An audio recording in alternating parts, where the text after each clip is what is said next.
Hi hello everyone, నేను మీ Sai Venkatateja. So IPL mega auction అయితే పూర్తయిపోయింది. అన్ని టీంలు వాళ్ళకి కావాల్సిన ప్లేయర్లందరినీ పర్చేజ్ చేయడం జరిగింది. ప్రతి టీం కూడా ఈసారి యాక్షన్లు ఆచితూచి అడిగేసి వాళ్ళకి కావాల్సిన ఫ్లాట్లన్నింటినీ ఫుల్ చేసుకోవడం జరిగింది. మనం ఈరోజు ముఖ్యంగా ఎస్ఆర్హెచ్ సన్ రైజర్స్ హైదరాబాద్ ఎవరెవరిని పర్చేజ్ చేసింది, వాళ్ళకి కావాల్సిన స్లాట్స్ ఏ విధంగా ఫిల్ చేసింది, సో వాళ్ళు రీటెన్షన్ చేసుకున్న ప్లేయర్లు పర్చేజ్ చేసుకున్న ప్లేయర్లతో ప్లేయింగ్ 11 ఏ విధంగా ఉండబోతుంది అనే విషయాన్ని ఈరోజు ఈ వీడియోలో తెలుసుకుందాం. ముఖ్యంగా రీటెన్షన్ చేసుకున్న ప్లేయర్లు ఎవరెవరో మనకు ఆల్రెడీ తెలుసు. హెన్రిక్ క్లాసన్ని 23 కోట్లు పెట్టి రిటైన్ చేసుకున్నారు. అలానే ప్యాట్ కమిన్స్ ని 18 కోట్లు పెట్టి రిటైన్ చేసుకున్నారు. అలాగే అభిషేక్ శర్మ ఓపెనర్ 14 కోట్లు పెట్టి రిటెన్షన్ చేసుకున్నాడు. ఇతను బౌలింగ్ కూడా వేయగలడు అండ్ బ్యాటింగ్ కూడా ఆడగలరు. సో ఇతను గుడ్ పిక్ అనే చెప్పుకోవాలి. అండ్ ట్రావిస్ హెడ్ ని కూడా 14 కోట్లు పెట్టి రిటెన్షన్ చేసుకున్నారు. అలానే నితీష్ కుమార్ రెడ్డి రీసెంట్ గా టెస్ట్ లో కూడా ఇతను బాగా పర్ఫామ్ చేయడం జరుగుతుంది. సో ఇతను కూడా 6 కోట్లు పెట్టి రిటైన్ చేసుకున్నారు. వీళ్ళందరూ ఎస్ఆర్హెచ్ రిటెన్షన్ చేసుకున్న ప్లేయర్స్. సో ఇప్పుడు ఈ మెగా యాక్షన్ లో ఎస్ఆర్హెచ్ ఎవరెవరిని తీసుకునింది, వాళ్ళ ఫాస్ట్ బౌలర్స్ ఎవరు, స్పిన్నర్స్ ఎవరు, బ్యాట్స్మెన్స్ ఎవరు అనే విషయాన్ని ఈరోజు తెలుసుకుందాం. ముఖ్యంగా చూసుకున్నట్లయితే మహమ్మద్ షమి 10 crores ప్రైజ్ కి మహమ్మద్ షమిని తీసుకోవడం జరిగింది. ముందంతా మనకు భువనేశ్వర్ కుమార్ పాష్ దళానికి హెడ్ గా ఉండి నడిపించడం జరిగింది. సో ఇప్పుడు ఏంట్రా అంటే భువనేశ్వర్ కుమార్ కంటే కూడా ముందుగా షమి రావడంతో షమిని పిక్ చేసింది. ఇది ఒక మంచి గుడ్ పిక్ అనే చెప్పుకోవాలి. ఆల్రెడీ ప్యాట్ కమిన్స్ ఉన్నాడు ఫాస్ట్ బౌలర్ గా, తర్వాత మహమ్మద్ షమి, తర్వాత హర్షిల్ పటేల్ కూడా వేరియేషన్ ఉన్న బౌలర్. ఇతన్ని కూడా 8 కోట్లకి ఇతను పర్చేజ్ చేయడం జరిగింది. సో ఫాస్ట్ బౌలింగ్ విభాగానికి Pat Cummins, Shami and Harshil Patel వీళ్ళు ముగ్గురు సరిపోతారు. ఇంకా బ్యాటింగ్ విభాగానికి వస్తే లాస్ట్ టైం ముంబై ఇండియన్స్ కాడిన ఇషాన్ కిషన్ ని ఈసారి 11.2 crores తో సన్ రైజర్స్ దక్కించుకునింది. ఇది బ్యాటింగ్ విభాగానికి వెరీ గుడ్ పిక్ అని చెప్పుకోవాలి. ఎందుకంటే మనకు already Travis head, Abhishek Sharma లాగా ఓపెనర్లు ఉన్నారు. కాకపోతే ఫస్ట్ డౌన్ ఎవరు వస్తారనేది ఇప్పటికీ డౌటే. సో అందుకనేసి ఫస్ట్ డౌన్ విభాగానికి ఇషాన్ కిషన్ ని గుడ్ పిక్ అని చెప్పుకోవాలి. అందులో తక్కువ ప్రైజ్ 11.25 crores కే ఇషాన్ కిషన్ సన్ రైజర్స్ దక్కించుకోవడం అది very good pick. Then spinner గా రాహుల్ చాహర్ ని 3.2 crores కే సన్ రైజర్స్ దక్కించుకునింది. ఇది కూడా వెరీ గుడ్ పిక్ అనే చెప్పుకోవాలి స్పిన్ విభాగానికి. తర్వాత ఆడామ్ చంపా ఆస్ట్రేలియన్ ప్లేయర్ అందరికీ తెలిసిందే. ఇతన్ని 2.4 crores కి సన్ రైజర్స్ దక్కించుకునింది. తర్వాత అథర్వా టైల్ ఇతన్ని 30 lakhs మాత్రమే దక్కించుకోవడం జరిగింది.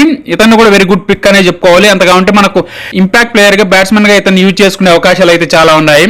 తర్వాత అభినవ్ మనోహర్ ఇతను లాస్ట్ టైం గుజరాత్ కి ఆడడం జరిగింది. Very good player. 6th 7th down లో వచ్చి ఇతను కూడా చాలా అద్భుతంగా ఆడతాడు. ఇతను కూడా ఒక వెరీ గుడ్ పిక్ అనే చెప్పుకోవాలి ఎస్ఆర్హెచ్ కి. తర్వాత సిమ్రన్ జీత్ సింగ్ ఇతన్ని 1.5 crores కి ఎస్ఆర్హెచ్ దక్కించుకోవడం జరిగింది. లాస్ట్ టైం ఇతను సిఎస్కే కి ఆడాడు ఫాస్ట్ బౌలర్. తర్వాత స్పిన్ బౌలర్ గా అన్క్యాప్ ప్లేయర్ అయిన జిషాన్ అన్సార్ ఇతన్ని 40 lakhs కి మాత్రమే ఎస్ఆర్హెచ్ దక్కించుకోవడం జరిగింది. ఇది కూడా వెరీ గుడ్ పిక్ అనే చెప్పుకోవాలి. తర్వాత లాస్ట్ టైం ఎస్ఆర్హెచ్ కి ఆడిన జయదేవ్ ఉనాద్కట్ ఇతని గురించి మనకు తెలుసు. లాస్ట్ ఐపీఎల్ లో కూడా 9 crores 10 crores దాకా వెళ్ళాడు. కానీ ఈసారి బేస్ ప్రైజ్ 1 crore తో వచ్చాడు. బేస్ ప్రైజ్ తోనే ఎస్ఆర్హెచ్ దక్కించుకోవడం జరిగింది. ఇది కూడా వెరీ గుడ్ పిక్ అనే చెప్పాలి. మనకు ఆల్రెడీ ఫాస్ట్ బౌలర్స్ ముగ్గురు సెట్ అయిపోయి ఉన్నారు. Pat Cummins, Shami and Harshal Patel. ఇతన్ని ఇంపాక్ట్ ప్లేయర్ గా యూజ్ చేసుకోవచ్చు. సో జయదేవ్ ఉనాద్కట్ కూడా వెరీ గుడ్ పిక్ అనేసి చెప్పుకోవాలి.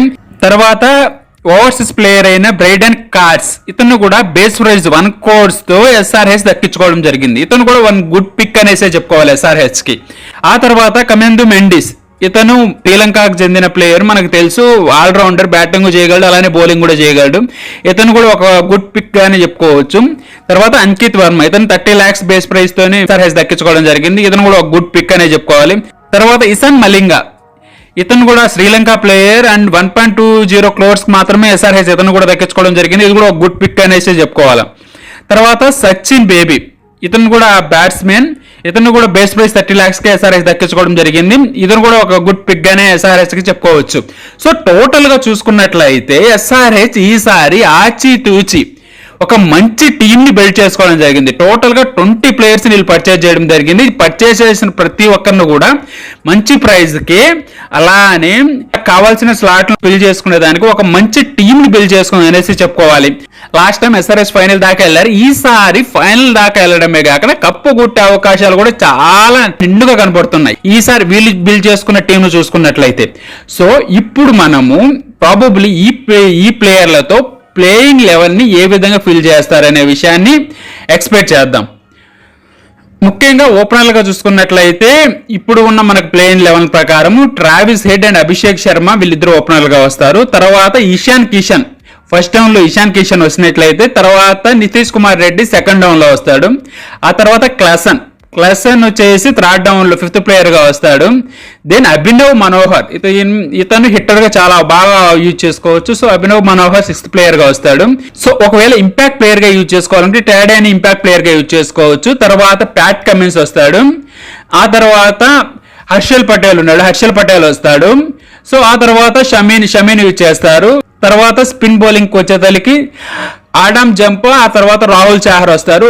ఒకవేళ బౌలింగ్ ఇంపాక్ట్ ప్లేయర్ ని యూజ్ చేసుకునేట్టుగా అంటే జయదేవ్ ఉనాట్కట్ ని యూజ్ చేసుకోవడం జరుగుతుంది. సో టోటల్ గా ప్లేయింగ్ లెవెన్ అనేది ఈ విధంగా అయితే ఉండబోతుంది అనేసి ఒక అంచనా అయితే ఉంది. నాకు తెలిసి 99% ప్లేయింగ్ లెవెన్ ని ఈ విధంగానే సెట్ చేసుకుంటారు వీళ్ళు.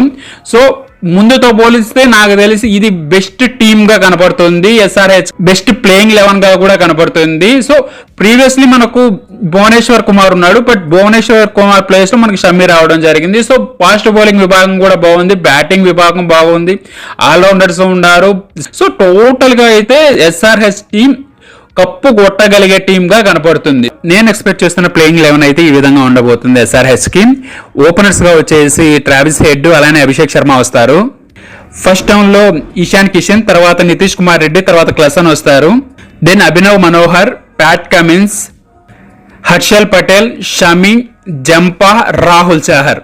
ఒకవేళ బ్యాటింగ్ లో ఇంపాక్ట్ ప్లేయర్ ని యూజ్ చేసుకోవాలి అనుకుంటే టైడ్ ని యూజ్ చేస్తారు. అదే బౌలింగ్ లో ఇంపాక్ట్ ప్లేయర్ ని యూజ్ చేసుకోవాలంటే స్పిన్ కి అయితే అన్సారీని, అదే స్పీడ్ కి అయితే జయదేవ్ ఉనట్కట్ అండ్ సిమ్రాజ్దీప్ సింగ్ లో ఎవరో ఒకరిని యూజ్ చేస్తారు. సో ప్రాబబ్లీ ప్లేయింగ్ లెవెన్ అయితే ఎస్ఆర్హెచ్ కి ఈ విధంగా ఉండబోతుంది.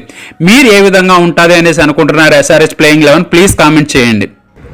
మరిన్ని ఇలాంటి కంటెంట్స్ కోసం please like, share, subscribe Sravanth Tej creations.